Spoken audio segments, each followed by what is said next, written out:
here today on this very interesting, inclement Launceston day. We've had a lovely reception up in Hobart. We've just been great to be here today. Funnily enough, we actually presented on this topic last week in Darwin. The weather we got in Darwin was very different, very warm, very sunny. But we've had to come back to the reality of winter further south. A jam-packed discussion today in terms of what we're looking to feature. We've titled it Compliance Crackdown. What we're broadly wanting to look at is three categories of topics, if you like. First thing we're going to do is introduce you to the key players in the workplace relations space when it comes to compliance. So talk to you about who the persons or entities are that you might find interacting with your business. Then once we've sufficiently scared you about who the players are, we're going to actually talk about what are some of the key things you can do in your business to actually try and address areas where you might be able to improve your compliance, areas where you might be able to minimise exposure to risk. And then the third part of the discussion, we're going to look at just some quick updates in terms of things happening in the workplace relations space and also casual employment. So I'll jump into it. When we're talking about the types of entities you might interact with, the very first is the Fair Work Ombudsman, which is a statutory entity set up by the Fair Work Act.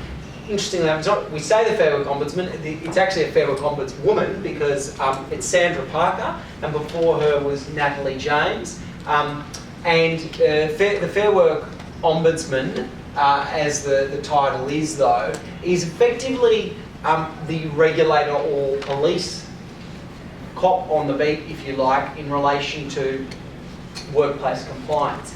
And what the Fair Work Ombudsman does, and the way you might interact with them, is actually threefold. So, first of all, your first way in which you might be exposed to the Ombudsman is, in fact, in more of an advisory capacity. The Ombudsman conducts an advisory info line service where your employees might go to the Ombudsman, they might call the advice line, they might ask about what pay rates they're entitled to, and then once they've made those inquiries, they might come back to you. And so I'm not necessarily saying the advice that's given is always correct, mind you, but that's where they might go for a source of information. And you might have an interaction with the Ombudsman in the sense that someone comes back to you and says, oh, this is what the advice line said about so on and so forth. And you might call yourself to check what they've said. Or that's one way in which you might interact with the Ombudsman. Second way is a dispute resolution service. So the Fair Work Ombudsman also processes a lot of claims by way of a mediation service where if an employee brings a complaint, there'll be someone appointed to consider the complaint and try and bring the employer and employee together to resolve it. And so it might be about an underpayment, it might be about some leave entitlements. And for those of you who have been in a Fair Work Commission conciliation type process for an unfair dismissal, it's like that. You end up having the employer and the employee on the phone having a discussion about whether the matter can resolve or not. And if it can't, the Ombudsman will say, okay, employee, you need to go and pursue that matter in court if you want to keep pursuing this issue. The third way in which you might interact with the Fair Work Ombudsman is from an actual enforcement perspective. Now this is the real pointy end of the stick. This is where they form a view that you have done the wrong thing. They form the view that there is some underpayment or significant issue that warrants them investigating. That's when they use their enforcement powers. They will come in and they will likely use powers to issue notices to require production of documents about pay slips, about pay arrangements that you might have with your employees. They might then start issuing things like compliance notices or infringement notices, telling you that it's their view that unless you rectify a particular type of infringement, they will likely bring proceedings. As I said, this is where they really start to take quite a strict and serious enforcement role. And if I can give you two bits of advice when it comes to dealing with the Ombudsman, it is these. One, you should always be cooperative in your dealings. That does not mean agree to everything they say necessarily, but you should be seen to be treating the issues raised seriously. You should be collaborating with them, giving them all the information you can, assisting them with their investigative inquiries. Because whilst the outcome might not be that great for you, they might identify some issues, they are they take a very dim view of uncooperative employers, and you're going to ramp up to prosecution far faster if you take an uncooperative approach. So you want to be responding, saying, yes, we're looking into it, assist with handing over documents, things like that. You also want to be proactive. And it's very important to be conscious that cooperative and proactive are two different things, because we've got lots of employers that like to be cooperative or think they're going to be cooperative, but they just take too long. And when the Ombudsman comes to you and says, oh, we're worried about this grouping of employees, can you look at the rates for them, come back to us, get onto it. We have a number of employers that we've seen that the reason they've put themselves quite in the focus of the Ombudsman is because they have taken too long to get onto a matter that was drawn to their attention by the Ombudsman to begin with, whether it's through an audit or something like that. So please remember to be proactive. Our firm has a client at the moment that they are still in the Ombudsman's crosshairs, and a large part of that is because they were aware of a particular issue, they had every intent to rectify the issue, but they just have taken quite some time to process the relevant calculations that were asked of them. So they're the kinds of things that you can address and try and minimise the Ombudsman's kind of regulatory focus, if you like, because the way their prosecution policy works is they effectively give you a limited piece of, I don't think rope's the right word, I imagine like a cliff face, the kind of Roadrunner and Wile E. Coyote scenario where there's a long strip of land and then the cliff, and they will give you a fair bit of patience and they'll give you a fair bit of time to remedy your arrangements and to get things into order. But if you don't do that within the period of time that they deem reasonable, if you don't act promptly enough, there will be a point of no return. That is once you've moved on off the cliff face. And at that point, even if you rectify the underpayment concerns, that won't prevent them from prosecuting for the fact that you underpaid in the first place. And their prosecution policy is quite publicly known as one that doesn't really settle. Once they've commenced a litigation, they won't settle. They might agree that it's now been rectified, but they'll still push for penalties. And that's why, again, we very much urge proactive dealings, cooperative dealings with the Ombudsman. Brief rundown of the types of activities they undertake. We've kind of talked about it: investigations, compliance notices, and if you fail to get your house in order, litigation. They also run a number of campaigns. Those campaigns can be industry-based or they might be geographically based. So you'll see there an East Coast retail hair and beauty campaign. You'll see a reference, so that's kind of both industry and geographic. A harvest trail inquiry which focused on agricultural regions and ensuring that seasonal workers that are engaged in agricultural regions are getting paid appropriately, because the Ombudsman had a concern that seasonal workers didn't seem to be on the right arrangements in an alarming number of employment scenarios, and so that they had a focused audit in relation to agricultural areas.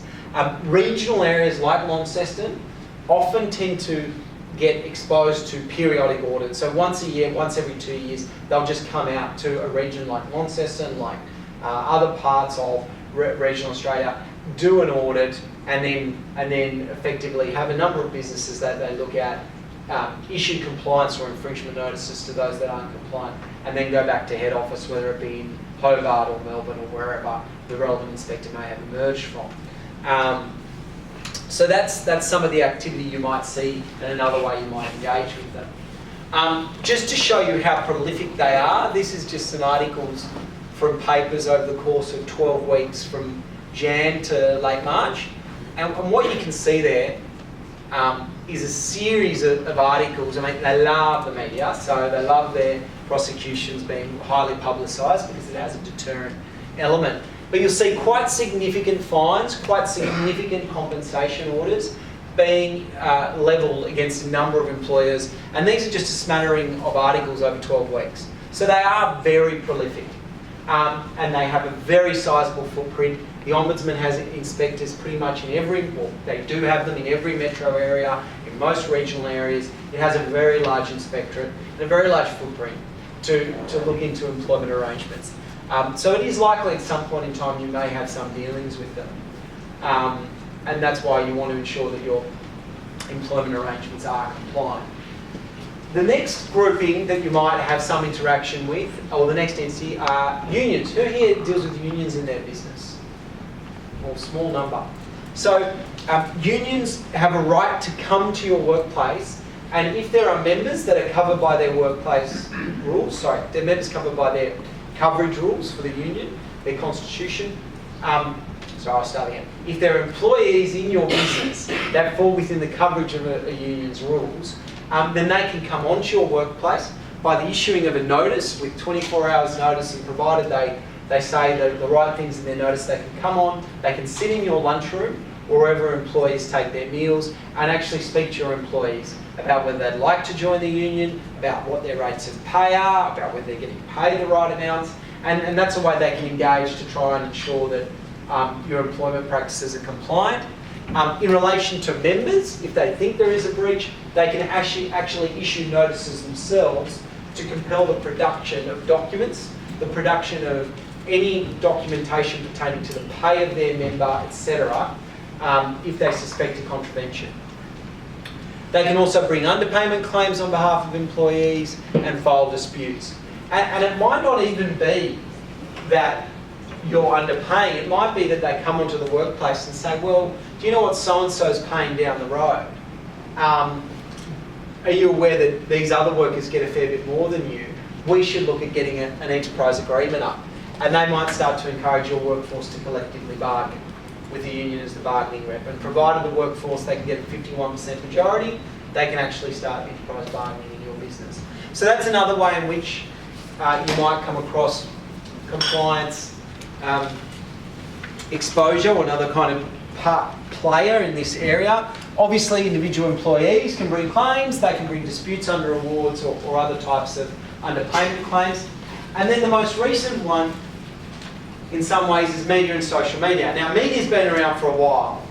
If you have an employer that's not been doing the right thing, I'll take Lama as an example. She's got some employees, she's been underpaying, a current affair or some current affairs program comes to her door, they're knocking on the door, she's yelling at them, get out, what are you doing? And the camera's wobbling, and that's the whole kind of 6:30 p.m. current affairs thing. That used to be the way that you might see underpayment by employers exposed. It still is a little bit, but more prevalent is social media. More prevalent is outing bad businesses on Facebook, on Twitter, outing them on websites like change.org or megaphone.org, where everyone jumps on the bandwagon and starts piling on with a whole heap of comments in relation to a particular business. And that's a much more recent way in which people try and expose businesses to significant detriment if they've not been doing the right thing. And we'll talk later on just about how you might react to those type of issues should they arise with a particular employee. So that's kind of the whole purpose of that little intro is not to get you to all run away and hide under a rock because there's all these people coming to get you. It's just to paint a bit of context. What we now want to do is actually talk to you about the actual areas where you might be exposed, where we see a number of employers make mistakes, and what you can do to rectify that type of issue. Now, as Lama said, as we go into the more meat of the discussion, absolutely welcome any questions, comments, objections, queries you may have. Absolutely anything that pops into your head, shout out, happily answer it as we go. That way everyone gets to benefit. So the first way in which we see employers commonly have issues is with in relation, unsurprisingly, to rates of pay. Now there's two types of employers, if you like, two types of employees you might employ. You might have employees being paid on the award wage. Do we have employees in this room paying employees on award, the award rates? Yes? Yeah, we've got a number. The other way you might employees is you might be paying above award rates. Do we have employees being paid above award rates in any workplaces? Okay, so we've got a mix of both. Different types of issues arise with each category. For the employees being paid on award, we actually find that most employers know what the award rate is. They know they've got to match the award rate. They know there's an annual wage review each year. A couple of weeks ago, the most recent one's been announced as 3% across all award rates.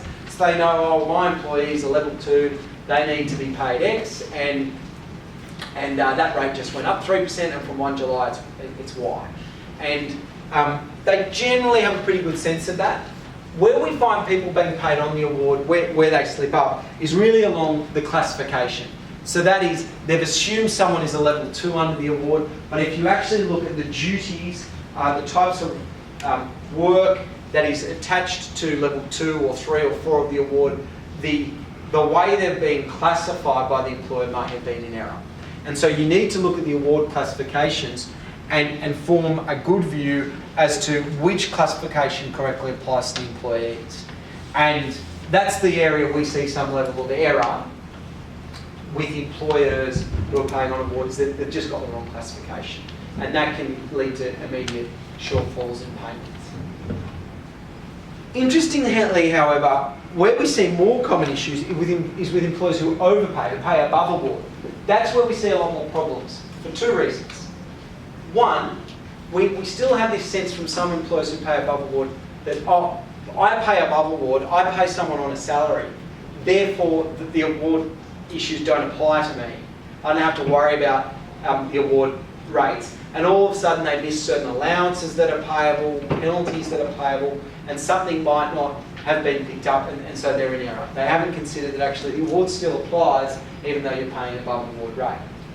But more importantly, there is a folly that can arise, which is where an employer thinks, well, the amount I pay the employee over the pay cycle is more from me than they will get under the award for the same hours, therefore I'm fine. That thinking does not work unless you have very specific drafting in place to give effect to it. So at large, you cannot just say, I pay above award, the amount they get from me is more than what they get under the award, I'm sweet. You're not. You still need to pay the Sunday penalty, you still need to pay the Saturday penalty, and if your rate on Saturday or Sunday does not match those penalty rates, you have an underpayment issue. The only way you can get around that is if you actually introduce a communication to the employees, whether it's through a contract or whether in some other way, telling them that the above award payment you make on weekdays or above the base rate is intended to satisfy your other award entitlements with respect to weekend loadings, allowances, other penalties, etc. Unless you clearly communicate that in advance, you cannot rely on the above award payments. So I'll give you an example. You pay $25 an hour to an employee whose award rate is only $20 an hour. That's fine, you're fine during the week. But if their award rate goes up to $30 on the Saturday, you have an underpayment on the Saturday. You have an underpayment on the Sunday when it goes to $40. You may have to pay a first aid allowance you haven't identified. You may have to pay tool allowances. Unless you've made it very clear in advance that that over-award $25 was meant to satisfy all of those extra entitlements, you have a shortfall. And that's a very big area where we see employers sometimes fall down. And so we just need to ensure you are inserting what we call an appropriate set-off clause into the relevant communications you have with employees. So that's a big one to watch. Casual employment has its own drafting requirements, and I'm actually going to come back to that towards the end of the discussion because there's a whole heap of stuff about casuals that we should probably cover. We then come to employee versus contractor. This is another area where employers continually do fall down. And the issue that arises is that if not properly classified, the employer may miss that the employee, if they actually are an employee, is entitled to award rates, is entitled to leave, is entitled to leave loading because they've been misclassified as a contractor. Now, the distinction between employee and contractor is based on a test from the late 1990s, 2000, called Hollis and Barber. It's a High Court case. And it's quite an unsatisfactory test in many ways because what the test says is there's no one formula or no one thing you can do to determine whether someone's an employee or a contractor. What the court will look at is a series of indicia, is what they call them, or factors, to try and ascertain whether, in essence, they're more likely to be running their own business or they actually belong as part of your own business. And those factors, there's a range. How much control does the worker have over their hours of work? How much control do they have over the way the work's performed? The more control they have, more likely to be a contractor. Less control they have, the more likely they are to be an employee. Do they have to provide their own equipment? If so, more likely to be a contractor. Do they have to wear your uniform? If so, more likely to be an employee. Do they take leave? If so, more likely to be an employee. What level of delegation do they have? If they can delegate, more likely to be a contractor. If they can work for others, more likely to be a contractor. Do they have an ABN and they just operate as a sole trader? Or are they actually incorporated as a PTY limited company? If they're running their business through a PTY limited company, another level of detachment that's going to help you argue they're a contractor. And the court looks at all of these balls that get thrown up into the air and tries to decide, well, how many fall in the employee column, how many fall in the contractor column. And once they've made that decision, we arrive at the conclusion. Now, the problem with that test is, I mean, in some cases it's not a problem. In some cases, we advise on this all the time. You might come to our court and say, look, we think there's a good basis to say this person's a contractor. There's all of these factors that support that position. But in other cases, it might genuinely be unclear, or it might be grey. And we might have to say, well, we think there's a decent argument they're a contractor, but you can't exclude the risk they're an employee. Because there's a whole number of balls in the contractor column, there's a whole heap of balls as well in the employee column. And the only way you get a definitive answer is if you get the court to determine it. And that's obviously highly unsatisfactory. And so it's really, when you're thinking about your engagement with contractors, I'm not so worried about those ones where it's clear cut. I'm worried about the ones which fall into an area of grey. For those ones, you need to be thinking, well, what can I do? Can I bring them onto employment arrangements? Alternatively, are there changes I can make to the way they are engaged so that we can make it clear there is generally or genuinely a contractor arrangement? And that's what you really need to be thinking about is, are any of my contractors in that grey bucket? And if so, how do I move them out of that? Because one of the difficulties you have is not only that if they're genuinely an employee instead of a contractor, you might have underpayment concerns. There's actually significant liabilities that attach to any employer that negligently or knowingly misrepresents a contractor relationship as an employment relationship. Sorry, other way around. Negligently, recklessly, or knowingly misrepresent what is an employment relationship as a contractor relationship. And so you want to ensure that that you aren't in any way misrepresenting the true nature of the engagement. So they're kind of, from a pay and conditions perspective, some of the key areas where we see people come into trouble. When it comes to neglected entitlements, I've already talked about allowances, overtime, leave loading. Those are the issues where you've got someone being paid over award. Those things can be missed unless you have an appropriately drafted set-off clause, like I discussed. You also need to focus on the breaks and the non-monetary entitlements. The reality is that just because you're paying the right amount each pay cycle, what about the non-monetary entitlements that awards confer on people?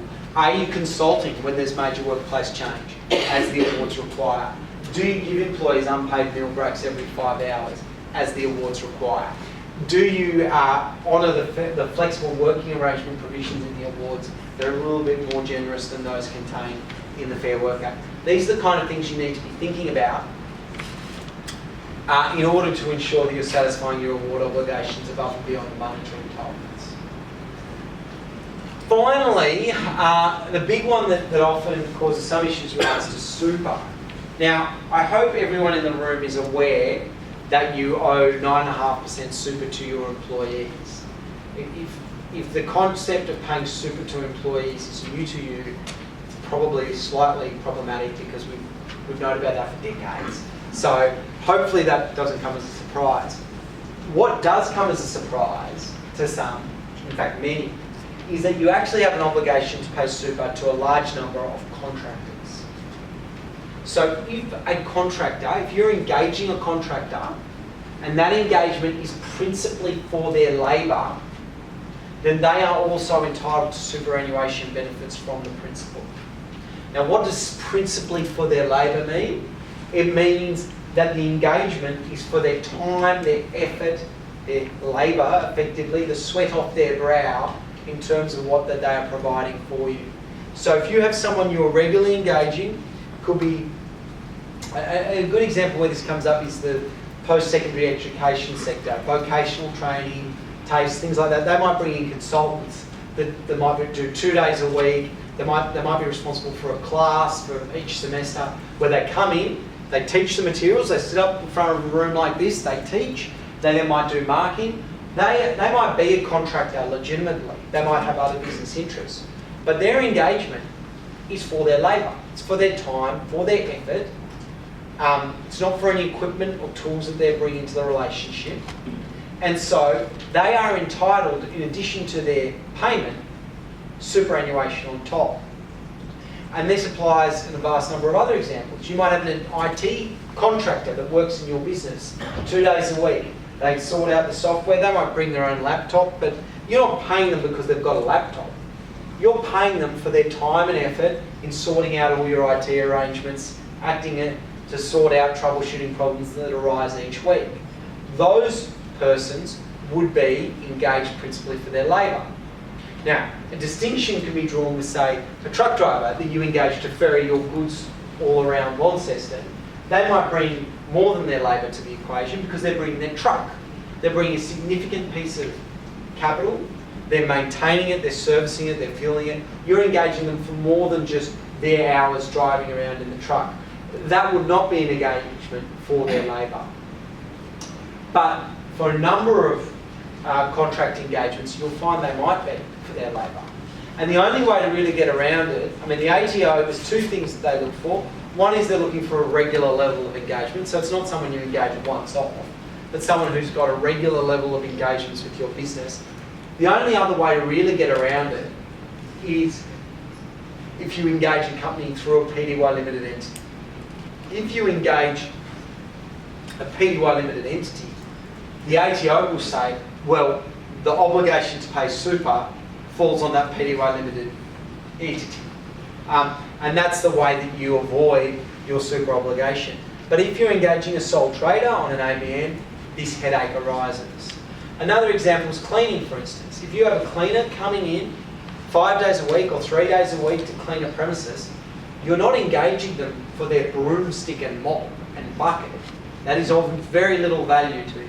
You're engaging them for their time and effort. You're engaging them for their labour. So if they're not incorporated, if they're not Jim's Cleaning Pty Limited, if they're a sole trader, you probably have a super liability. So that's something a lot of people need to think about and watch, because it's often something that's missed by businesses. The ATO does expect that employers pay super to contractors being engaged for their labour. And you can't just incorporate that 9.5% into a rate and say, oh, well, yeah, no, the rate I pay you incorporates the super amount. Because just like with employees, your obligation to pay super, it's not just to give them cash for that amount. Your obligation is to pay into a super fund or into a super clearing house that distributes the money to the superannuation fund. Yes? You're differentiating between a sole trader and a company. Yes. What about a trust, a partnership, or things like that? Okay, so if you're paying into if you're paying a trust, Yep. Often there will be a trustee that is doing the work on behalf of that trust. The trust isn't a person, so you're still receiving the services from a person or an entity. So the question is, who's the trustee doing the work? Yep. If the person doing the work is still just a sole trader or is not incorporated, you still might have that issue. If they're PDY limited, then you won't have that issue. So say if you've got an electrical company that's a family trust because it's a family business, they have 10 or 15 staff and yet deliver on the day, how does that go? So I think you'll find, but the trust, No, trustees are individuals, it's a dad that owns it. the mum and dad own the company, so the money's going to the trust. So Trust, yeah. So it's effectively either going to be an ABN business, sole trader, or partnership. Effectively, because it's in the actual trustee itself is the one kind of doing. So they're the ones providing the services. Now, if they are not incorporated, then you may have an issue with respect to that particular people doing the work. Now, it might be that the mum and dad company, if the individuals doing the work are actually their employees, provided that their super's been paid for, your issue might go away. Because if you can satisfy yourself, the individuals performing the work are actually getting super paid, that might be okay. But if they're not, then that's when your difficulty might arise. The other thing is if they have a large number of employees themselves, it's not really for the labour of the mum and dad that you're after, it's for the labour of a large number of other people. And so yeah, my main concern would be satisfying yourself that the super's being paid for those other people. That would be the way to resolve it in that type of scenario. Yes, at the back. In the instance of real estate companies where we employ a various number of contractors to do work, including sole trader cleaners, would we be responsible on behalf of the landlord for their superannuation? Yeah, you well could be. If you're engaging a cleaner who's a sole trader and you're engaging them each week to go into a number of premises, you're engaging them. That might genuinely be a contractor. There's no issue with that. You might have done your test and you might have said, no, they're a contractor, not an employee. But you're engaging them. And what are you engaging them for? Their labour. So an entitlement to super could well arise. And the only way you get around that is if you can demonstrate that they're either incorporated or their actual engagement is very much one-off, but it doesn't sound like it is. If you're engaging tradesmen or tradespeople, it might be slightly different. So let's say you're engaging a plumber. Have to think about, are they providing their own tools, equipment, they come with a whole heap of stuff, parts. When they service it, you're paying for the parts as well. There might be some level of argument there with that.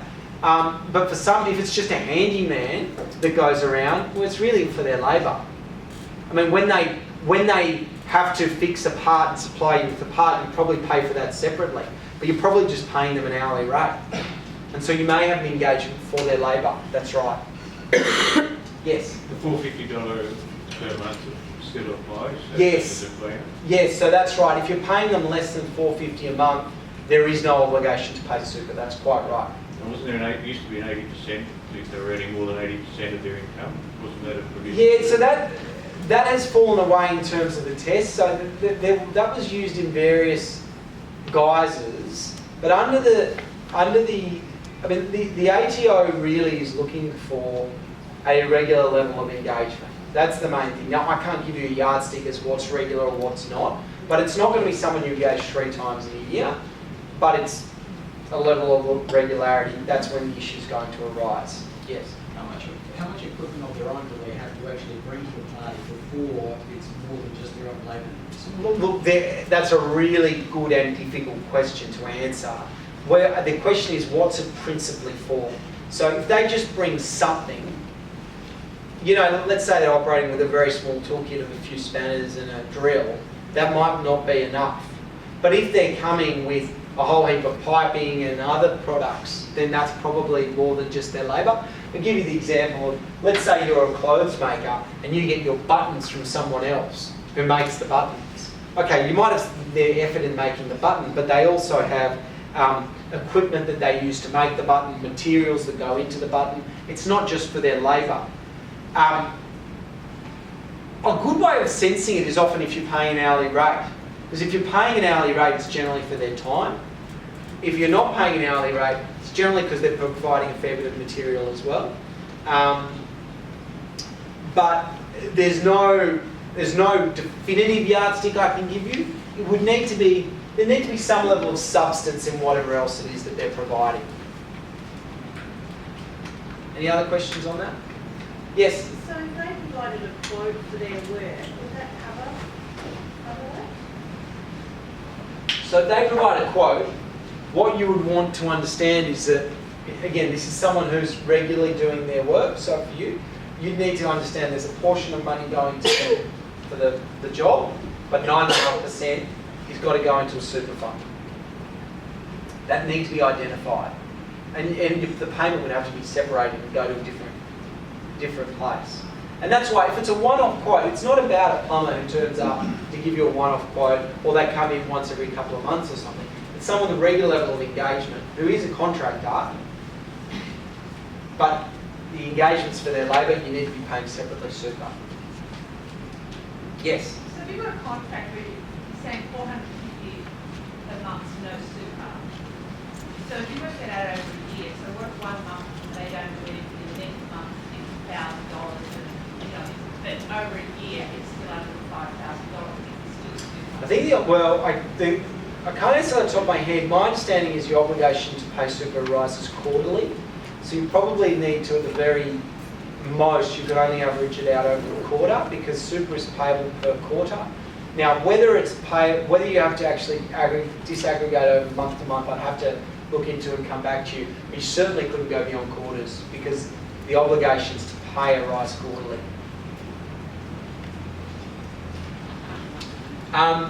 So yeah, that's something to be conscious of and to be thinking about. As I said, easy way to fix it is to have them incorporate, and then the obligation falls on their PTY limited company and it's not your headache. Now the next area I want to talk about is ways that you can actually try and limit your exposure to monetary claims, and ways you can minimise or increase your ability to control the behaviour of employees. The two things you can do, one is if you have good contractual documents in place, that's a good big step you can take to minimising exposure to monetary claims. Policies won't help you defend against monetary claims, but what they do is help you control the behaviour of employees in the business and increase your ability to actually exit employees that are performing or behaving badly with limited exposure to unfair dismissal liability. So the two types of documentation address two different types of things. If we start with contracts, every employee has a contract of employment with their employer. Now it might not be written down, but you still have a contract. So if you go, and perhaps part of the way I can explain this, if you go to a supermarket, you go to a news agency and you buy a chocolate bar, you don't record your contract anywhere, but you have a contractual exchange. You pay them $3. In exchange, they issue you the chocolate bar back. You hand it over. That is a valid contractual exchange. You've paid good consideration for the chocolate bar. It comes over. There's actually a whole heap of implied terms that are incorporated into this contract. There's a warranty from the vendor that it's actually fit for purpose. It's good to eat. It's not infested with vermin or lice or something. If it was, you can take it back and say it's not fit for purpose. You need to give me back my money. There is actually a contractual relationship there, even though no one ever wrote anything down. The same applies to your employment relationship. You have a contractual relationship, whether it's recorded or not. If it's not recorded, you have problems. Because, for instance, the courts say that all contracts of employment must be able to be terminated in some way. And so, if you haven't written down a termination clause, the court will need to effectively imply into your contract an ability to terminate on notice. And what that means is that they'll say, well, it'll have to be a reasonable period of notice. And what is a reasonable period of notice? Well, it depends on their length of service, the ability to get another job, their seniority, how much they're being paid. And what's reasonable could range from 4 weeks to 3 months to 6 months to 12 months. And if you don't have that written down in your contract, what the notice of termination period is, you may be, particularly for longer serving employees with limited job mobility, could be looking at 6 months or more in terms of terminating their employment, which is something you probably haven't factored into when you've issued your notice. The next thing that you want to ensure is your contract has a good set-off provision. We've already talked about what that needs to say, so I won't go back over that, but that absolutely needs to be in there. You want to ensure that your contract excludes workplace policies and procedures. Now, what I mean by that is you actually want to be saying to your employees, you must comply with our policies because you want them to be bound by them and to comply with them, but you don't want them to be contractual in nature. You don't want them incorporated into the contract. Because we know employers have contracts and all sorts of things, and if you don't make it very clear that the policies aren't contractual in nature, any minor non-observance of a policy by you as an employer can give rise to a breach of contract claim. And a good example of this is a case called Commonwealth Bank and Barker. What happened in Commonwealth Bank and Barker was that the Commonwealth Bank was in the process of making Mr. Barker redundant. He was a senior manager. CBA had a redundancy policy that talked about redundancy entitlements, and they had a redeployment manager, and they said in the event of a redundancy, the redeployment manager will contact you and they'll try and source alternative roles elsewhere. And as you'd be aware, CBA is a very large employer, so there might be any number of redeployment options available. And what the Commonwealth Bank did was, when they made Mr. Barker redundant, they put him on gardening leave. And what they did as part of that, and it's quite common in the financial services industry, is they took his phone, they cut off his email access, and they said, okay, your redeployment period started now, but you're going to have to sit at home for the period, for the duration, you can't be at work, etc. Now this next part, you might say CBA deserved everything that came their way for sheer idiocy, but this is what happened next. So they had this process where the redeployment coordinator contacts you. Well, the coordinator tried but couldn't, because the phone had been cut off, the email had been disconnected, they couldn't get through. So Mr. Barker gets made redundant. He says, had you actually followed your policy, I reckon I would have got redeployed. There were all these roles I could have taken, but you didn't comply with your policy. So you actually owe me a fair bit of damages. He ran this claim in the federal court. They had a clause in their contract which said our policies and procedures aren't incorporated. So he couldn't bring a straight out breach of contract claim. So the federal court, who felt very sorry for Mr. Barker, had to be a little bit flexible in their approach. And they did a bit of gymnastics and said, well, actually, we think implied into all contracts should be this notion that the employer and employee, they won't destroy a relationship of mutual trust and confidence between them. And accordingly, they need to preserve this relationship of trust and confidence. And CBA, by sending him home and not contacting him and not doing all the things they said they'd do, they breached this relationship of mutual trust and confidence. And they awarded him about $300,000 in damages. That got appealed to the High Court. And the High Court actually said, no, we're not so convinced about implying into all contracts this obligation to preserve mutual trust and confidence. Not quite sure that's right. The reality is he had a contract. That contract made it very clear the policy was not contractual in nature. CBA didn't comply with it, but it's not a breach of contract. Therefore, he lost the whole lot, the 300 grand. He didn't get any money because even though CBA didn't follow the policy, it wasn't a breach of contract. Now, had they not had that clause in place, they would have been up for the 300 grand. So the very presence of that clause saved them in that occasion. There have been other numerous examples. There's a case, Goldman Sachs and now called Mr. Nikolic, where their failure to follow the employment policy ended up in very significant damages for the employee. And because we can't really predict what might arise, we just want to ensure employers are protected and don't end up being sued for breach of contract because they haven't followed some policy or procedure. Equally, the next thing we always look to put into a contract is a workplace surveillance clause. Now this is a must if you're operating in New South Wales or ACT, because there's very specific, very prescriptive workplace surveillance laws that you do not enable you to monitor email usage, IT usage, internet usage, all those kind of things, unless you've notified very specific matters to employees.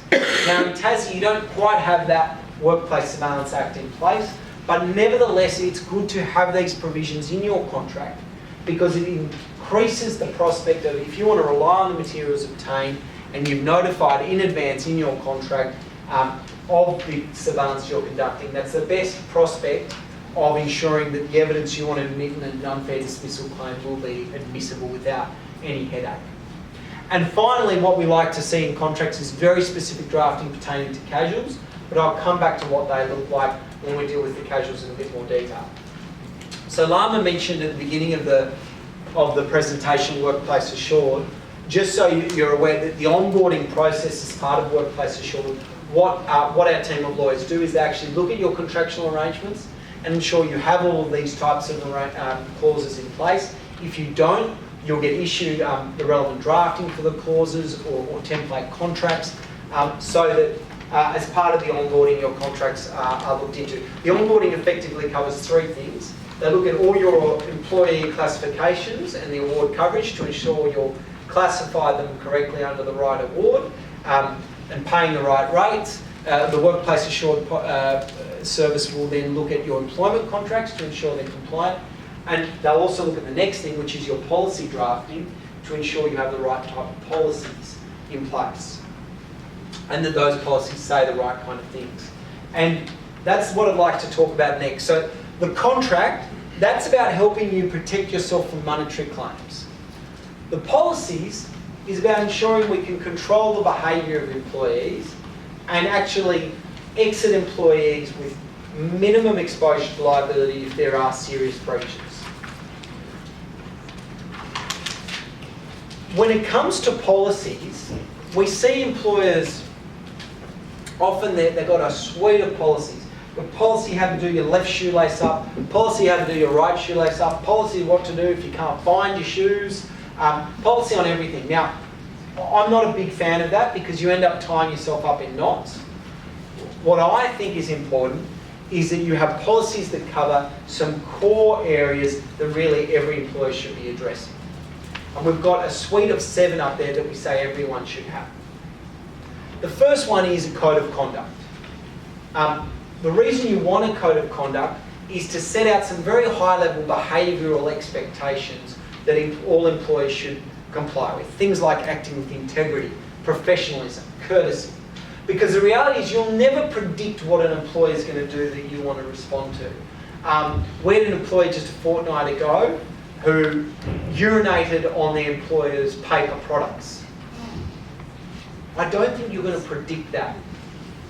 I don't think you're going to put in a workplace policy or in their contract, do not urinate on our products. It's just not going to come into your mind when you engage someone that you should tell them not to do this. But that's what gets captured by your code of conduct. You can peg that behaviour back to some high-level breaches of your values and behavioural expectations.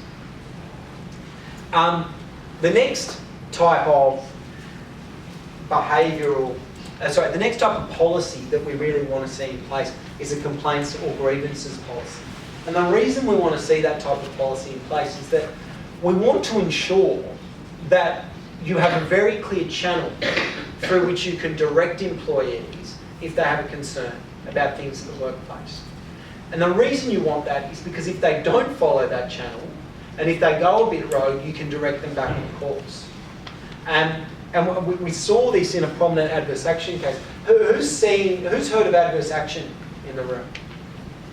Not a great deal. Okay, so might need a separate segment on that. But the reality is, your 30-second summary, it is prohibited to treat employees adversely or to somehow prejudicially alter their position or do something disadvantageous to their employment, dismiss them, demote them, not give them a pay rise, any of those types of matters. If the reason that you are doing that adverse treatment is because the employee has access to a workplace right, so that they've accessed personal leave, annual leave, a right they have under a law or an industrial instrument, or because they're engaging in lawful union activities, or if it's because of a complaint or grievance or inquiry they've made in relation to their employment. So you can't treat people adversely because of any of those matters. Now, what happened in a case of Bendigo TAFE and Mr. Barclay was that Bendigo TAFE was undergoing a periodic audit in relation to their accreditation for teaching. As you can imagine, large education providers, they need to be accredited to provide that teaching service, just like healthcare providers need to be accredited. Bendigo TAFE was undergoing that accreditation process. And Mr. Barclay, there was a survey that had been sent out, and Mr. Barclay sent an email out to the whole workforce saying, employees are being bullied in relation to this survey. They're being told to put things in the survey that they shouldn't include, and accordingly, there's improper practices in place, effectively. And what he said was he raised concerns about surveys, effectively improper pressure being put on employees, a level of duress. And Bendigo TAFE were very upset about this, because they said, well, this email you've sent out to all and sundry effectively damages our brand, our reputation, and causes all sorts of questions to be asked about the way we conduct our enterprise.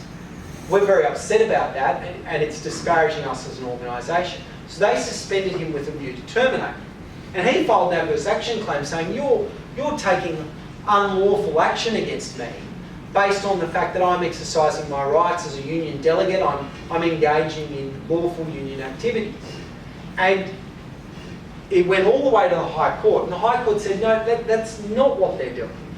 They're very upset that you've gone outside of the formal grievance process. If you had a genuine complaint, you could have actually raised that complaint through the grievance process. You could have actually raised it with the relevant managers, and it could have been dealt with. But you didn't do that. You didn't follow the grievance policy. You went outside of that. And because of that, you've caused all sorts of damage to this business. And so they were warranted in being able to discipline you because of that. And so he lost his adverse action case. But in large part because they had a formal process in place he could have followed, and he chose not to. And that's why we want, because you may have employees that go rogue, you may have employees that are on social media bagging your business because of some internal grievance they have. And what you want to be able to say to them is, if you have a genuine grievance, that's great, we'll listen to it. But put it through our internal process. Don't go and send it to the local newspaper. Don't go and put it all over the TV, or social media. We want to hear it, but through our internal process. Now, if you don't have that internal policy, it's harder to hold employees to account for going off rogue, if you like, in terms of social media postings. So we very much commend that. We commend you to have an IT policy so people understand the behavioural expectations about IT usage, email usage, reasonable usage of your equipment, and what's excessive and what's not. It's very good to spell out the behavioural boundaries so you can hold employees to account on that behalf. The next one is an absolute must, is this discrimination, harassment and bullying policy. As an employer, you are liable for the acts of your employees, vicariously, ordinarily. So if someone engages in a level of harassment of an employee at work, someone does something you might not have known about, you are on the face of it liable for their conduct, unless you have taken all reasonable steps to prevent that type of conduct from occurring. So what you need to demonstrate in any case is that you've taken all reasonable steps. Now, to do that, you're going to have a policy in place at the very least, probably have trained people on the policy, and if you haven't done that, then it's most likely you haven't taken all reasonable steps to prevent that type of conduct. And this was demonstrated in a case that's affectionately known as the pelvis rubbing case, a case involving an aggrieved employee, Mr. Trapman and Sydney Water. And what happened in that case was that there was this employee running around, and for reasons known only to himself, he was rubbing his pelvis against other employees in the corridor. Now, I actually don't fully know that's all the case describes it as. I don't actually trying to picture what that might look like, and it's a bit difficult. But he was doing this. I think he did it once or twice, and everyone's like, "This guy's weird." And then he actually did it to Mr. Trapman, and Mr. Trapman was quite offended by it, naturally. And so he brought a complaint. Sydney Water found out, and horrified, and they're like, "What's this guy doing? Rubbing his pelvis against people?" So they promptly responded. They implemented disciplinary action. But Mr. Trapman, who was aggrieved by what had happened, brought a claim against the employee and against Sydney Water. Now, he won his claim in relation to the employee and he was awarded $5,000 damages. But he lost his claim against Sydney Water because the court said, well, Sydney Water took all reasonable steps to prevent this type of conduct. They had a policy in place. They trained employees on the policy. They responded promptly when the issue arose. It's not clear what more they could have done. And so we don't find Sydney Water liable. Now, they couldn't have been in that position if they didn't have their policy dictating this type of behaviour is not acceptable. And so that is an absolute must. The next area in which we often commend people to have policies relates to performance and conduct. Now, I used to be a bit of a believer that you shouldn't have a performance policy because I saw so many bad performance policies where employers tell employees they'll give them 3 written warnings before terminating, we'll retrain you, we'll do this, we'll do that, and you see the shopping list of things the employer's going to do before terminating an employee for poor performance, and I think employers never do that stuff. But they put all these kind of aspirational things in their policies that then act as a real weight around the employer's neck in terms of expectations before exiting an employee for poor performance. The problem I came across though was if an employer doesn't put a policy in place, someone's going to go and do it anyway. Someone's going to draft it, it's not going to be great, and it's going to have the same effect. So I'm now of a different view. Let's put a policy in place, but it's got to be high level. It's got to just say, generally, these are the type of behavioural expectations that we have. These are the types of process we'll apply to any performance or conduct issue. Basic fundamentals of procedural fairness. We'll notify you of the issue. We'll give you an opportunity to respond. We'll consider what you say. You have access to a support person in this type of process. Once it's concluded, we may take any one of the following actions: counselling, warnings, final warnings, termination. So just a high level map of the types of ways the disciplinary processes will unfold without going into any level of detail. Because the more detail you provide, the more you will be held to that. Last two, social media policy. Very important you have a social media policy for 2 reasons. One, we want to ensure that the social media policy is actually just explaining to employees what the impacts of posting dumb stuff on social media is. Because if you can just educate them, they might not go and post that racist rant or that sexist rant that causes your business a whole heap of strife. So it performs a useful function in terms of education.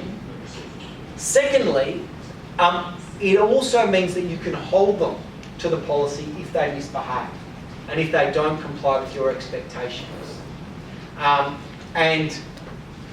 And that actually came up in a case involving Centrelink, in fact. They had an employee who was posting on Whirlpool. Who's heard of Whirlpool? Yeah, it's a site where you can air queries about various issues, and they've all got different streams. Well, Centrelink had an employee who was talking about, he didn't identify himself as a Centrelink employee, but he was talking about the behaviour of employees, the behaviour of certain practices within Centrelink, and the way he posted about it made it obvious he was someone who knew the internal processes, who was employed at Centrelink. And so this employee posted these comments, and as part of posting the comments, he went on to describe Centrelink's clients as spastics and idiots who come in. Now, Centrelink was very unhappy about this, obviously, and they terminated him. They identified who it was and terminated him. It was a breach of their social media policy. The Fair Work Commission considered the case, and they actually found, you're right, yes, there was a breach. Yes, that is a valid reason to discipline this particular employee. He was on social media, he was disparaging clients of the business, it was clear he was an employee or intimately involved in the business, and so you have a legitimate basis for disciplining. Now, as it turns out, he had 20 years service, and the Vice President Hatcher in that case decided it was a little bit too harsh, so he actually got his job back, which was quite an interesting outcome. But it was quite clearly said that the agency had a legitimate basis to discipline because there was a clear breach of the social media policy, even though all the postings were outside of work and things like that. Now, we're about to go to a break, but the final thing I'd like to talk about is drug and alcohol policy. A lot of employers will want a policy like this to control employee behaviour. What you need to be thinking about in terms, you do not want a policy that prohibits people from being under the influence of drugs or alcohol at work. Now, we see a lot of policies that talk about don't be under the influence. That's really unhelpful. It's really unhelpful because how do I know if someone's under the influence or not? Is there a measure? For alcohol, is it 0.05? Is it 0.02? Is it more? Is it 0.08? What level of alcohol consumption means at work in the office I'm under the influence? It's not quite clear. It gets even more difficult with drugs. If someone smokes marijuana on the weekend, does that mean they're under the influence when they smoke it? Maybe. What about Monday or Tuesday after the weekend? It's probably still in their system, but are they under the influence? What about Wednesday, Thursday and Friday? I can't tell you whether they're under the influence. A doctor probably won't be able to tell you whether they're under the influence or not. It'll still be in their system, but all employees respond differently to these types of drugs. It may be having some impact or it might not. Do you want them to be working on heavy machinery or on safety critical equipment if they do have the presence of these drugs in your system? But if you see you just can't be under the influence, it may be very difficult to hold them to account for simply having the drug in their system. And that's why what we recommend instead is you're actually much more prescriptive. What you should say is you must not present to work with alcohol in your system above X. And you might choose the legal drink driving limit, you might choose 0.05. If you're in a safety critical industry with heavy machinery, you might choose 0.02. Some employers in fact choose 0. Zero, I'm a little bit, you just need to be careful with 0 because people can pick up trace amounts of alcohol in their system with certain foods that might have had alcohol used in cooking or certain products. So I tend to be a little bit sceptical about using 0, although some industries do it. Train drivers often have a 0 tolerance. They say you can't have any alcohol in your system. But pick a number and hold people to that. And the same with drugs. The Australian standards publish a list, a table which has the presence of drugs in one system that goes beyond mere trace levels and it actually is a meaningful amount in the system. You can use those published standards to say you must not present to work with this amount of THC in your system, opiates in your system, those types of substances, so that it's very clear what is and isn't acceptable. And you can then hold people to account. And then you don't have the argument about whether someone is under the influence or not. And that type of approach is in fact exactly what happened in a case called Tom's and Harbour City Ferries. Now in that case, Mr. Tom's was a ferry master driving ferries in Sydney Harbour. He had actually smoked some marijuana on the weekend and he wasn't meant to be in on Monday, but he got called in because someone was sick.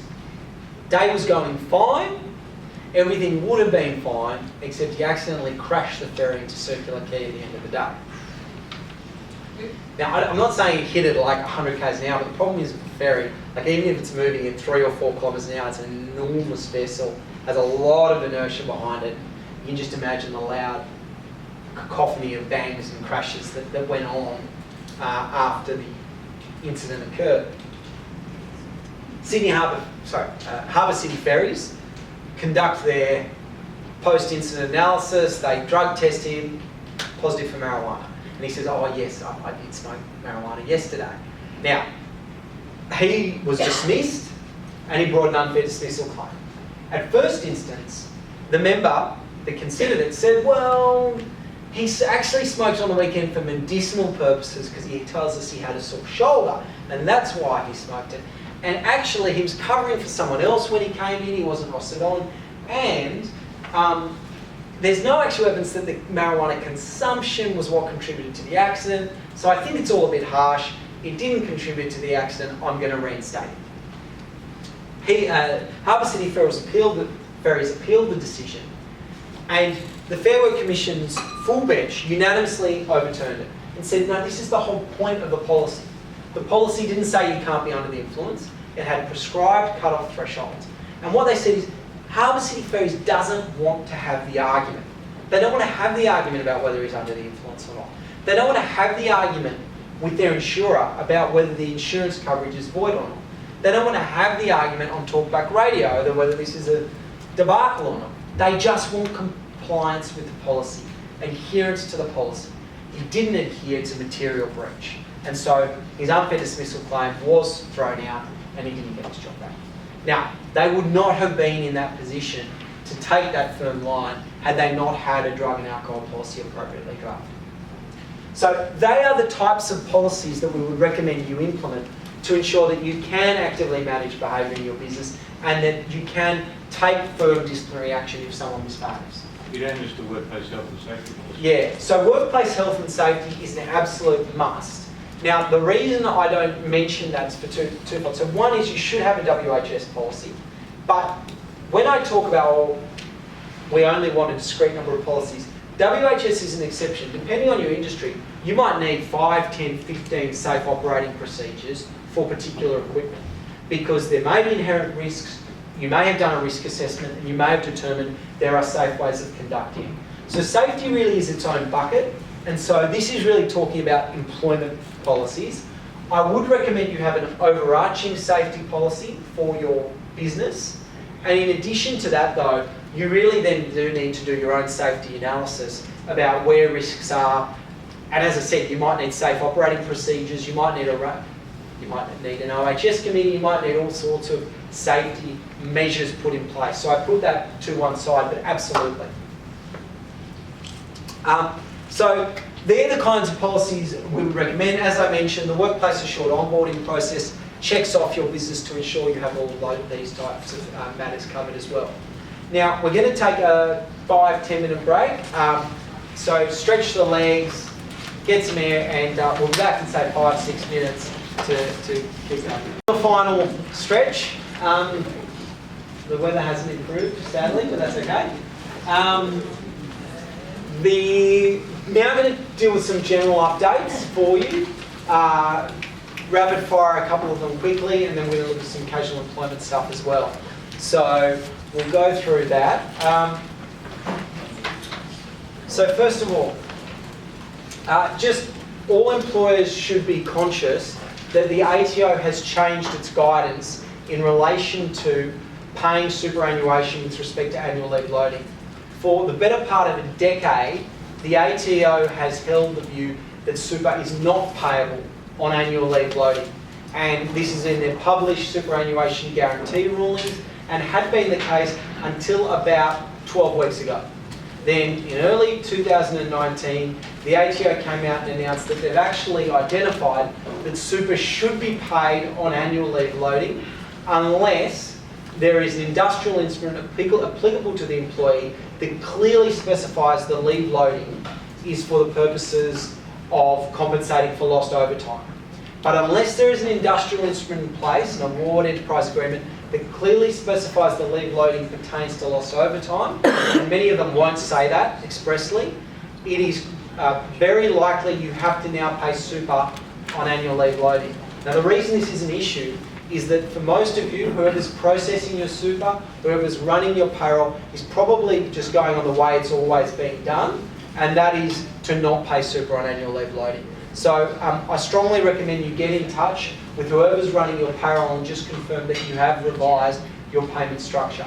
The ATO's advised it's not really interested in going back into what's happened in the past. Let's face it, they were advising the wrong way to begin with. It's more about ensuring everyone comes into compliance moving forward. So that's what we'll commend to all employers to get onto ASAP. So that's really the first thing that I just want to get on your radar quite quickly. Now, if we move on to the next issue, single touch payroll. For those of you who are employing employees with more than 20 employees, for those of you businesses with more than 20 employees, hopefully this is all on news because you were meant to be single touch payroll enabled last year. If you have less than 20, you have between 1 July and 30 September to source yourself a single touch payroll provider and get, well hopefully you've already sourced it, but if you haven't, source it and get your payments processed through single touch payroll, which is effectively software that reports back in live time as you're paying the wages. It reports back to the ATO the wages being paid. If you can't get single touch payroll enabled by 30 September, you can apply to the ATO for exemptions. Now this was more of an issue last year as software providers were struggling to catch up. Now most of them indeed now are offering these solutions, so it's less of an issue, but you can apply for exemptions if for some reason you need more time. If you're employing you're a business employing 4 or less employees, there's a couple of other options available. You can still report your wages quarterly through a BAS statement through your registered tax agent, but you must be using a registered tax agent to be able to have a further 12 or 24 months before converting over. The other thing for people with 4 or less employees, you can go onto the ATO website and they've got a long list of providers that are offering low-cost single touch payroll solutions of about $10 to $15 a month. So you can look at those options as well. But basically everyone needs to jump on board the SDP ship. Casual employment. Has anyone here heard of the workpack and scheme decision? Yes, a couple of people nodding.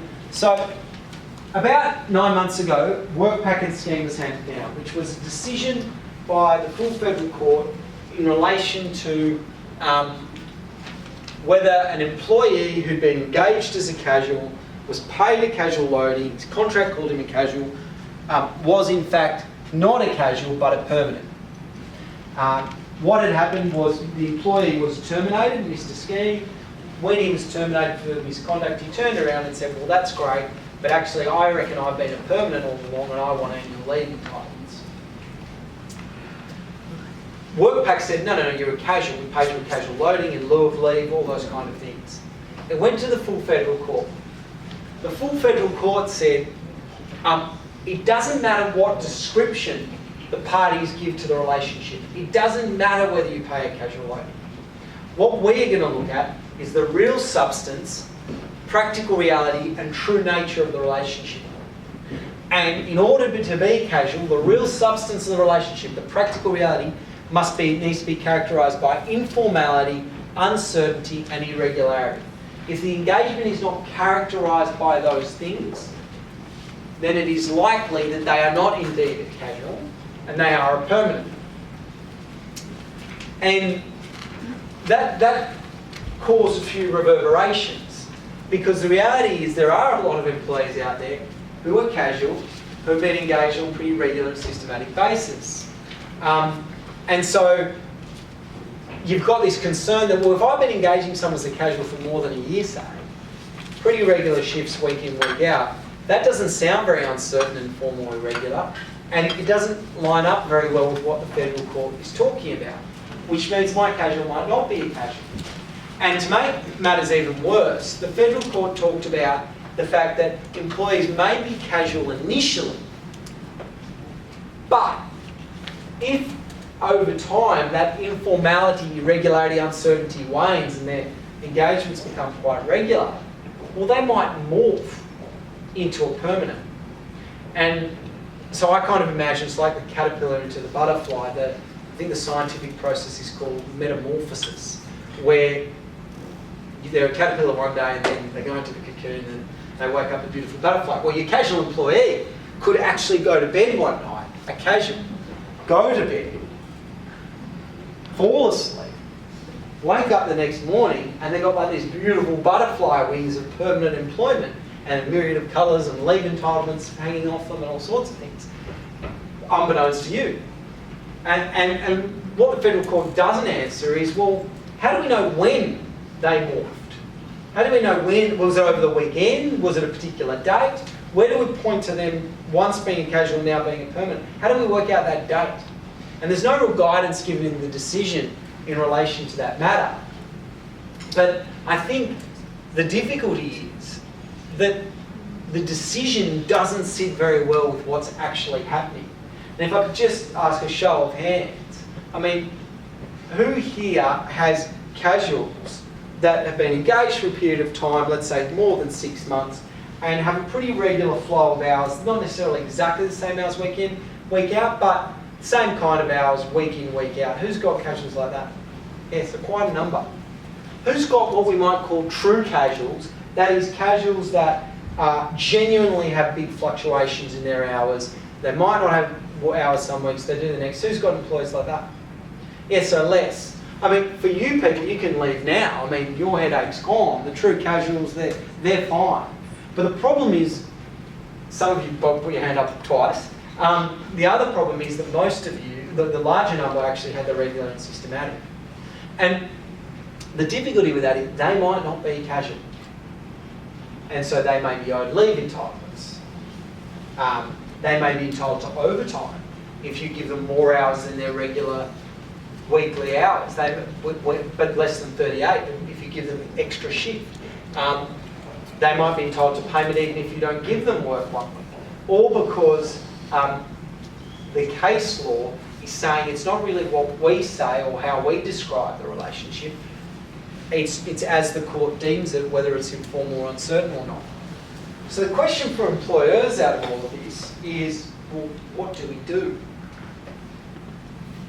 And there's a couple of practical steps at the bottom of the slide straight off the bat. And the two practical steps you can do is, the first is you want contract drafting that's very clear about how the casual is engaged. It says your employment starts and finishes at the end of each engagement. There is no firm advance commitment to ongoing employment. You want to be making the right noises from the judgment to try and best represent this as a casual relationship. Then what you want to do is, so you've done that, the other thing you want to think about is, well, what about having something in the contract to help me protect myself from a back paid leave claim as well? And the type of thing you might look like is a clause that's very clear about the basis upon which the leave loading is paid. Sorry, the leave loading, the casual loading is paid. You want to be very clear that you're getting a casual loading, not only because it's in lieu of leave entitlements, but it's paid to you on the basis that you are a casual, and it is only payable on the basis that you're a casual at law. And by having that drafting in your contract, what that means is if someone turns around one day and says, actually, I was never a casual, I was a permanent, I had regular hours, you can say, well, you might be right, but if you are right, I've been paying you this casual loading in error. My clause says I only had to pay you for as long as you were a casual at law. I've been paying you in error. I have a right to recover those monies mistakenly paid from you. And that will enable you to offset any liability for leave entitlements against the casual loading mistakenly paid. And so that's what we're looking for, very specific drafting in relation to the casual clause in that way. So that's something else you can do. The other thing is, as of 1 January, most awards have casual conversion clauses that require you as an employer, where you've got a casual with regular and systematic engagements over 6 or 12 months, most are 12 months, a couple of awards are 6, you have an obligation to notify the employee that they can convert to permanent employment. And you have an obligation to tell them that these are the regular hours you currently work, we've got to offer you, you have a right to convert to those similar hours on a permanent basis. And that right to convert can only be refused on reasonable business grounds by the employer. But what I ask you is, why not offer it to them? I mean, the reality is most casuals don't take it up because they don't want to lose the 25% loading. So why not offer the employees the ability to convert? And once you've offered it to them, if they've rejected it, as long as you make sure you've recorded that they've rejected it, and you record that you've offered it to them, this might be another thing that helps to reinforce, well, the parties have re-looked at the relationship, they've reinforced it's casual. I tried to convert them under the award, I couldn't, under the legitimate process available. What more could I have done? And that's something that wasn't done in Workpack and Scheme, and that might have helped to try and maintain that the relationship was a casual one. So these are all steps that you can look to take in order to try and limit the exposure to employees seeking back paid leave payments and things like that. Briefly, what WorkPac has done is it's actually gone and found another employee, Mr. Rosato, and has funded litigation against it by Mr. Rosato. So they've gone to him and said, can you sue us and say you're a permanent instead of a casual? And we're going to try and rerun this case with different set of facts and hope for a different outcome. And I suspect if they're not successful, then they'll then take that case up to the High Court. And the reason for that is that I think there was some specific things about the scheme matter that didn't help them very much. So they're looking to run the case afresh. And the biggest thing about Mr. Ski's case was he'd actually been given a roster in advance for the next 12 months when he arrived. He was given a locker, a bedroom, because he was fly in, fly out. So there's a whole heap of not the greatest facts in that Could you case. comment on the rotating nature of seasonal work? So, for example, January, February, March, an employee is working 38, 48, 50 hours a week. But as the season declines back into June, July, they've got a reasonable expectation of, say, 20 hours in the month, but you don't know what days, you don't necessarily know when it will happen, but it happens in the same month every year. So if they're with you for, say, 3 years, they've got an expectation of so many hours in each month. Would that make them casual, or does that make them... Look, that example you might have a problem. Generally, seasonal work, let's say you've got someone for 2 or 3 months, full on, 38 hours a week, because it's the peak season. I don't have an issue with that because they might not have employment afterwards. They might then go away. They might not be working for another 6 months, or they get like a shift here, a shift there. That's fine. That's that high level of fluctuation. You're talking about quite a consistent pattern where it's 38, 38, 38 for 3 months, and then they drop to about 20, but then they might maintain that regularity for a while and go back up to 38. That still has a level. I mean, the fact that it's changing is good. And so I think you're not in the high risk bucket, but it still does have a certain element of regularity about it. True seasonal work, where it comes on hard, it comes off hard, and then it's quite sporadic. I'm okay with that being casual, or you might employ them on a fixed term. Your example, you probably might be okay, but after about 3 years or so, 3 or 4 years or so, you might start to enter a problem area. Yes? Yeah, does that apply to casuals? Like we have casuals that are working on a regular basis, the same nights for a year, and then they'll change. But you know that they might work. There might be an employee that only works 3 hours a week, an employee that only works 10 hours a week. Does that? Doesn't really. The volume of the hours doesn't really affect it. It's the regularity and consistency. Do they have an expectation that next week they're going to come in and do the same night shift they did last week and the week before? So you'd still need to offer them permanent At that short... even if it's only 3 hours? Correct. Yeah. Yes. Casual who comes back to work after maternity leave comes into the office 1 day a week, but works the rest of the time at home at their convenience. If they want permanent work, how on earth do you decide what to pay them? Because I don't want to pay night rates, but that's convenient for them because they're up and working at that time, but I want day rates. Yeah, so I mean, that's a really difficult one, and you need to be stipulating when you expect work to be performed. And what I would be saying, particularly if they're working at home, is, dear so-and-so, we've looked at your employment arrangements, what your flexible requirements are, etc. We need you in 1 day a week, or whatever it was. We require this extra hours to be worked, another 10 hours or whatever it is, but it must be worked between these times. And we only permit it to be worked between these times. Now, if you make that clear, then they go and do it at night anyway. Much less difficult for them to bring a claim for back paid leave, penalty rate payments against you. But you have to be very clear that it's only permitted to be worked between these hours. And then, the only problem then would be if they start emailing you at night, which shows that they're working again.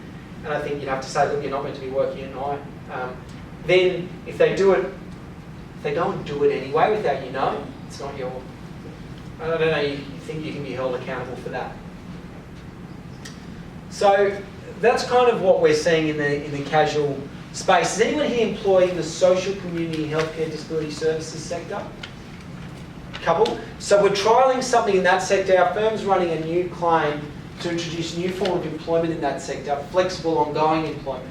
And what we're seeking to do is say, well, if you can't engage casuals on this regular basis, because we know there's a lot of people in this sector engaging casuals, particularly because the NDIS, things like that. If there's this exposure liability, what we are looking at is an ability to engage someone exactly like a casual in terms of rostering. You can roster the same way, all the same rostering provisions apply, but instead of applying a 25% casual loading, you pay a 10% casual loading. And what happens is, with the difference, what actually happens is that they get, instead of getting a 25% loading, they will have access to leave entitlements. So you'll accrue leave for them, both personal and annual leave for the employee. They'll have an entitlement to accrue those and take those forms of leave, but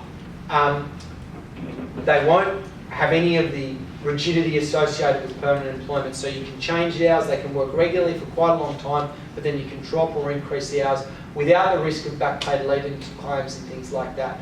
So that is something we're looking at in relation to the social, community, healthcare, disability services sector, and perhaps security sector as well. And so if you've got interest in that, please see me after the talk. But we're looking to introduce that over the course of the next 12 or 18 months through a claim in the Fair Work Commission.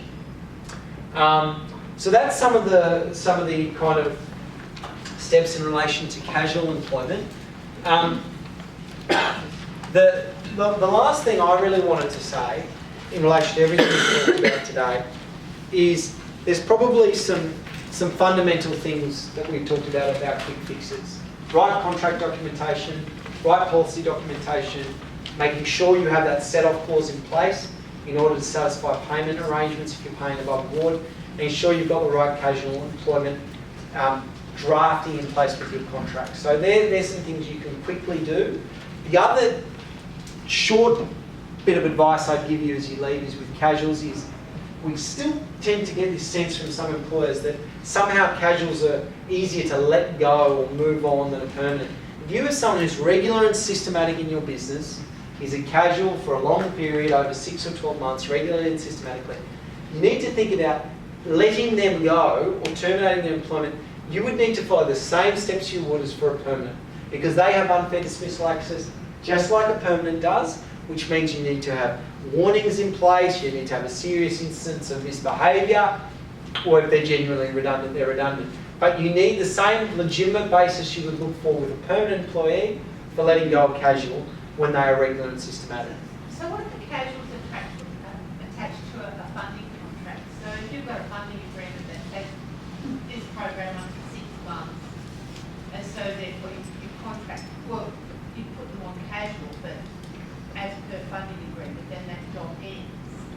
But then you might get another funding agreement that says, oh, well, now you've got 3 months, and so you just write up another contract. I mean, are they working relatively consistent hours?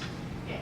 I would be using maximum. But if the funding goes, then how do you pay them? So I would be using a fixed term or maximum term contract for those people. I'd be saying use a max term, which you can terminate early if you want, but basically saying we've got funding for 6 months. So we're going to give you a contract for 6 months. There is absolutely no offer beyond that period. Your contract will be these hours per week, etc. It will automatically end at this period, on this date. And I would put them on a max term contract. The benefit of that is that if you don't renew it, and you're in a genuine funding scenario like that, you can argue that, well, I haven't terminated the employment relationship. It ended by expiration of the contract. And then if you get new funding, you can put them on a new contract for the new funding period. But again, you'd need to be very clear that the contract is only for that period. You'd have to renew the contract before the old one expires. And if you have a very clear mechanism like that, I'd be using max term contracts. And you shouldn't have unfair dismissal exposure in that type of scenario. But that's the sort of thing that this gentleman was doing by saying that, like, we pick grapes for these 3 months and they've got this much work. There's a downtime because they'll only be doing something or other before they end up reading the 38 hours. So would he write? He could definitely do a fixed term contract for each season or a max term contract for a season. You don't even need to put the dates in. You can say the picking season. But his problem, with respect, sir, is that he then wants to keep them on beyond that anyway for bits and pieces. it's not what I'm kind of more talking about is a clean separation of the employment relationship at the end of that maximum period. So that doesn't so much work for him, but for your example it would. So they're the kind of things that we'd recommend. I think Lama's going to get up now and talk briefly about workplace assured, but as I did mention, just in terms of the onboarding process that we conduct, the contracts, the policies and the award classifications are all incorporated in that. Thank you. Sorry. Right. So like I said, I'll give you an overview about Workplace Assured. So there are 6 key benefits to Workplace Assured.